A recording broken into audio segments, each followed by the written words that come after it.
ओम शांति। गीता का 18वां अध्याय, कल से आगे। 32वां श्लोक।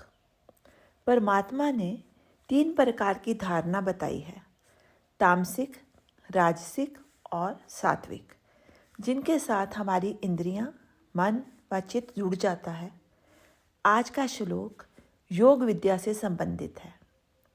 व्याभिचारिणी भक्ति शब्द का बहुत प्रयोग किया गया है।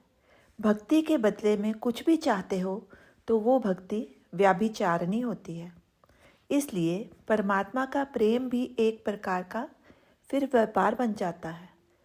जो व्यक्ति व्यापारी बन जाता है वह प्रेम नहीं सौदा करता है। इसलिए परमात्मा से मांगना कुछ भी नहीं, उसने जो भी हमें दिया है उसका सही इस्तेमाल करना है। ऐसे व्यक्ति के चित्त में ईश्वर के प्रति भक्ति भाव में कमी का कभी विचार भी नहीं आता।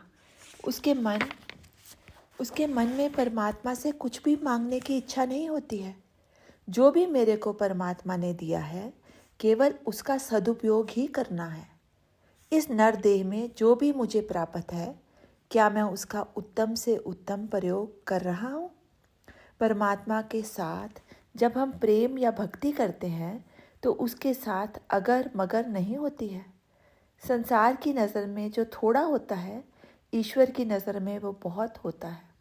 इसलिए संतों को परमात्मा बहुत थोड़ा देता है, पर वो थोड़ा लेकर भी बहुत मस्त रहते हैं। गरीबी में भी मस्त रहते हैं, प्रभु से कभी भी शिकायत तक नहीं करते हैं। सोचते हैं जिन्हें तूने अमीरी दी, क्या वो अमीरी उन्हें ईश्वर की तरफ ले जा रही है? इसलिए फकीरी में भी तूने जो मस्ती मुझे दी है, अपने नाम की मस्ती, तो इसीलिए अपना सब कुछ लूटता देखकर भी कहता है, हे परमात्मा मैं मस्त ही हूँ, कम देकर तू मुझे अपना रहा है। जिसे तू प्रतिपल अपने पास लाना चाहता है, निकट लाना चाहता है, उसे तू कम ही देता है। ये संसार जो थोड़ा बहुत बचा हुआ है व्याभिचारिणी भक्ति वाले भक्तों के कारण ही बचा हुआ है, क्योंकि इनमें मांग नहीं है। बस परमात्मा का धन्यवाद ही धन्यवाद है।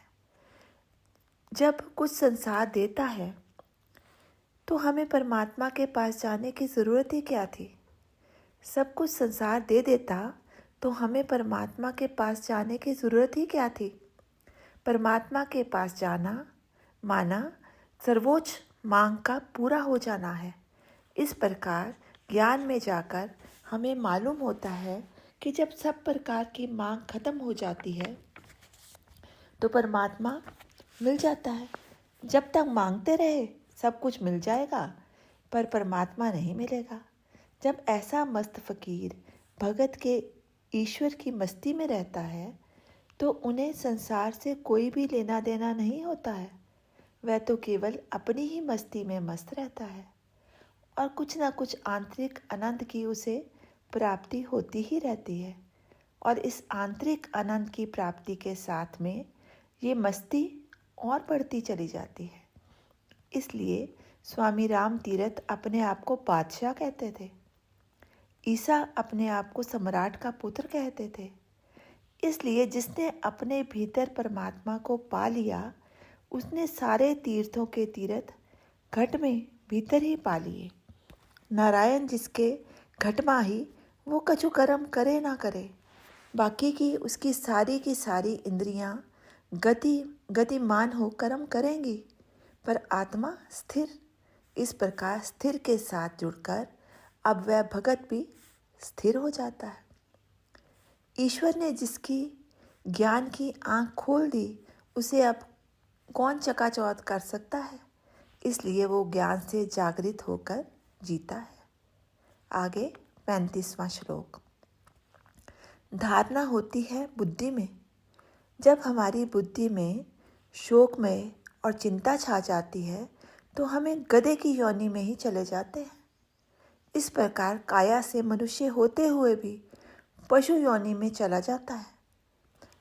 चाहे क्षण भर के लिए जाता है, पर जाता ज़रूर है। गाफिल है, इसीलिए सोया हुआ है, गुणों के लिए सो गया है, पर बुराई करने में जागा हुआ है। जो जागा भी है और सोया भी, वो अवस्था होती है बेचैनी की। इस प्रकार सोते समय भी बुद्धि में धारणा चलती ही रहती है। इसलिए सगुन के झगड़ों को जब समझ लेता है तब वह सब झगड़ों की समाप्ति कर देता है और अपने मूल स्वरूप में चला जाता है, निराकार में पहुंच जाता है। मौन, हे परमात्मा, मैं भी मौन को ही क्यों ना पकड़ूं। फिर वो मौन को ऐसा पकड़ता है कि सारे संसार के झगड़े ही अब उसके खत्म हो जाते हैं। मौन में जाते ही मन एकाग्र हो जाता है।